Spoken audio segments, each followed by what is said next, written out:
Surat police zone 3 દ્વારા 13 તુજકો અર્પણ કાર્યક્રમનું આયોજન કરવામાં આવ્યું હતું, જેમાં વિવિધ ગુનાઓમાં રિકવર થયેલો રૂપિયા 2 કરોડથી વધુનો મુદ્દામાલ તેના મૂળ માલિકોને પરત સોંપવામાં આવ્યો હતો. સોનાના તેમજ ચાંદીના દાગીના, રોકડ, મોબાઈલ, હીરા અને વાહનો સહિતની કિંમતી વસ્તુઓ ફરિયાદીઓને પરત આપવામાં આવી હતી. લાંબા સમય બાદ પોતાની ખોવાયેલી કે ચોરાયેલી કિંમતી વસ્તુઓ પરત મળતા ફરિયાદીઓના ચહેરા પર ખુશી જોવા મળી હતી. મુદ્દામાલ પરત મળતા લોકોએ સુરત પોલીસનો આભાર વ્યક્ત કર્યો હતો.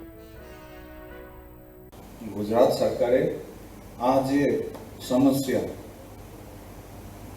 ના નોંધ લીધા પછી પોલીસ ડિપાર્ટમેન્ટને આ જે સિચ્યુએશન નિરાકરણ કરવા માટે સૂચના આધારે 2021-22-23 થી આ 13 તુજકો અર્પણના જે કાર્યક્રમ છે આ સુરત સિટીમાંથી શરૂ કરીને કરી રહ્યા છે અને આનાથી આ સાબિત પણ થયું છે કે સરકાર કેટલા પબ્લિક માટે ચિંતા કરે છે અને પબ્લિકને સેવાના જે ભાવના છે સરકારના આ જે કાર્યક્રમથી સારી રીતે સ્પષ્ટ થઈ ગયું છે.